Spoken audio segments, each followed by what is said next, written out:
Ang galing nyo lumapit sa mga tao, ang galing nyo lumapit sa mga botante. Pag magpapanahon na ng eleksyon, puro kayo tulungan nyo kami. Tapos pag nandiyan na kayo sa pwesto, sino tinutulungan ninyo? Mga maiinit na usaping politika, hihimayin at masusing tatalakayin. Wala ba kaming maririnig sa inyo na na para sa bayan naman, puro sarili, pero kami mga tao, hindi nyo tinutulungan, yung mahihirap, hindi nyo tinutulungan. Walang iya naman. Mga issue sa mundo ng showbiz, kikilatisin, chichikahin. Nang nag-iisang Batang Manilenyo, sino pa nga ba? Kundi si Batang Maynila Toits.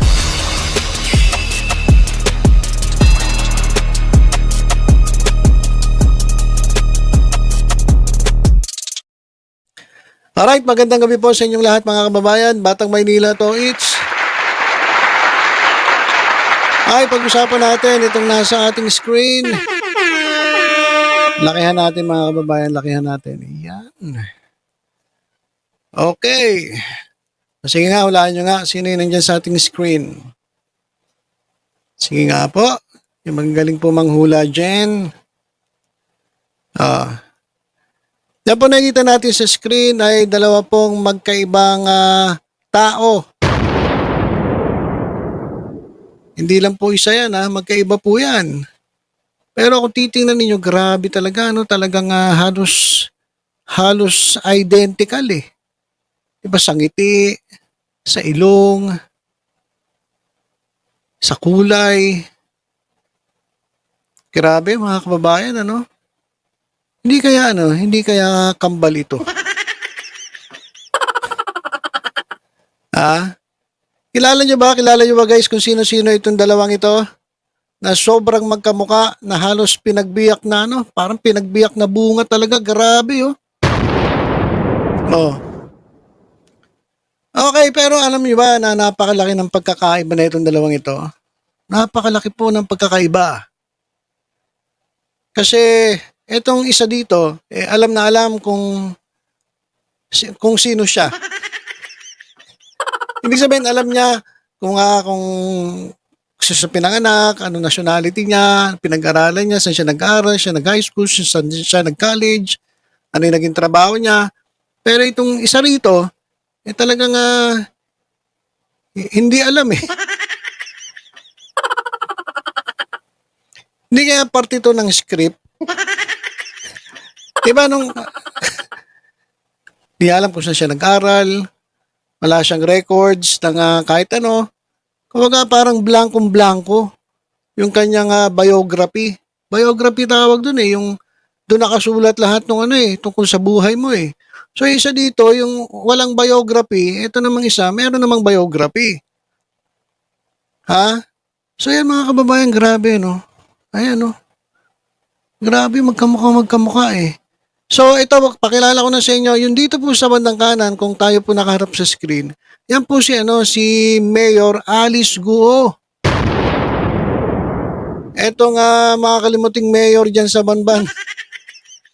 Tarlac. At ito naman dito sa kaliwa, dito sa screen, siya naman si Barbie Shu. Hindi po barbecue Si Barbie Shu. Siguro naman, alam nyo, kilala nyo si Barbie Shu. Yung mga fans ng dyan, ng F4 dyan. Diba?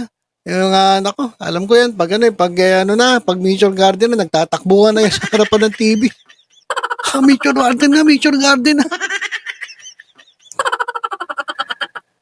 Tapos, talagang nag-aaway-aaway pa yung fans ni Watchilay saka ni Dao Mingsu. Kasi ano yan, love triangle yan di ba? Si Barbie Shu, to si Shanchay. Shanchay yan dun sa kanilang Nature Garden. So, gaaway-away pa to si Dao Mingsu. May mga fans si Dao Mingsu, may mga fans din si Watchilay. Kasi si Watchilay medyo tahimik yan Hindi ako nanonood niyan Hindi nanonood pero kabisado Si Watchilay, tahimik lang. Si Dao Mingsu yan yung siga-siga doon sa school. So yung grupo nila yung ang pinakasikat diyan sa diyan sa eskwelahan nila. At ito naman si Shanchay. Yan si ah Barbie Shoe. Yan, kumbaga yan ang binubuli nila pero hindi basta-basta nagpapatalo. Oh. Parang si ngayon, parang ito si Mayor Alice Go. Na talaga naman pinag-iinitan. Pero mukhang mukhang palaban din eh. Ha? Siyempre, may kapit eh. Aba, hindi basta-basta matitinag yan. Ito naman si Bobby Shoe, hindi rin kasi talagang talagang matapang yung kanyang personality. So, ito kung titingnan natin yung yung biography ni Mayor Alice Guo, wala tayong makikita blanco. Wala masyadong walang kabuhay-buhay. Blanco, elementary, blanco, high school, blanco, college, blanco. Yung mga pangalan, father mo, blanco. Hindi kaya blanco apelyido nito.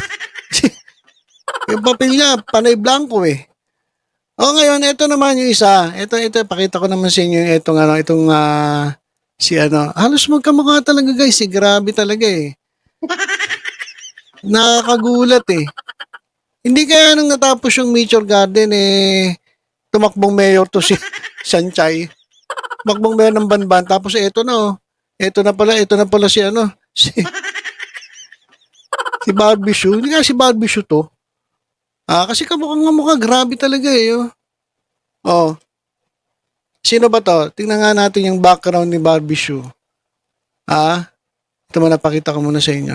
Ayan guys, tingnan nyo Oh. Diba kamukha?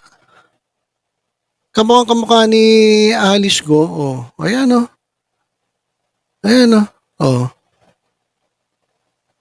Ayan Diba? Tapos tignan nyo si Alice Go. Ito, pakita ko naman sa inyo yung mga picture ni Alice Go. Ayan Ayan kamukha eh. Maganda rin, kumbaga pang rin to, pang artista din to eh. Ayan Ayan Di ba? Ayan kamukha ni Shanchay eh. Di ba guys? So grabe yung similarity ay parang identical twins nga ang nangyari ata dito eh. Hindi kaya magkapatid to. No, habang pinapalabas dito yung Nature Garden, etong China nagpadala rito ng kamukha ni Shanchay. Tapos dito na pinag-aral hanggat ito naging mayor na mga kababayan. Mukhang kamukha talaga eh. Ang problema lang talaga, walang biography. Ito si Mayor. Hindi katulad ni Barbie Shoe. Ito, pakita ko sa inyo. Ayan, si Barbie Shoe. Ayan mga kababayan. So, nakasulat dyan. Sige, lakihan ko na nga para makita ninyo. Ayan, sabi si Barbie Shoe, English name niya yan. Pinanganak ito dyan sa Taipei City. Siya ay isang Taiwanese actress, singer, writer, and show host. Diba? Tapos alam niya kung saan siya graduate. Hindi katulad ni Mayor Alice Guo. Hindi alam kung saan siya graduate. Basta sabi, wala lang po, nandun lang po ako sa bahay. Si Teacher Rubilin po. Yun lang po talaga ang kilala ko eh. Tapos hanggang college po. Kasi po, nandun lang po ako sa farm. Pero ito si Barbie Shoe yan, alam niya saan siya graduate from the Drama Department of Huagang Art School. At she had a singing career prior to her acting career. So singer pala to. Si kaya? Si Mayor Alice Go kaya singer kaya? Yung mga baby, oh baby, isang garashi, malis, garis. Singer kaya yan si Mayor Alice Go. Ito kasi singer pala siya bago siya naging artista. Nandun siya sa duo group called SOS, Sisters of Shoe. Nakasama niya yung kapatid niyang si This Shoe. Ayan. At meron pala silang album called Abnormal Girls. Para sakto. Hindi kaya kasama si ano dito, si Mayor Go, Abnormal Girls. Kasi, di ba kung normal ka, hindi mo naman makakalimutan yung ano eh. Hindi mo makakalimutan yung ano, yung saan ka nag-aral. Di ba, ang dami nakakalimutan eh. Wala siyang records ng eskwelahan, walang records ng kung ano-ano. Tapos nagpagawa ng birth certificate, late registration, 17 years old. Di hindi siya normal, di ba?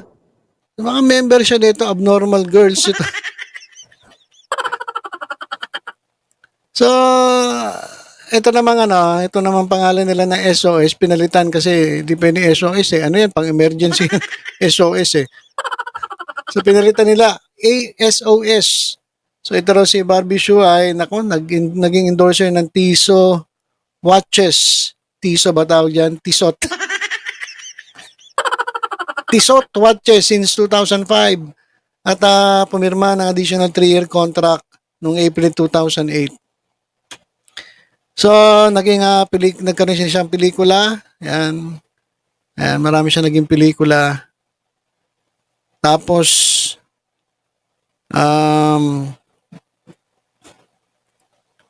grabe oh. Ano pala siya? Nag-rank 89 in the 100 most beautiful faces of 2012.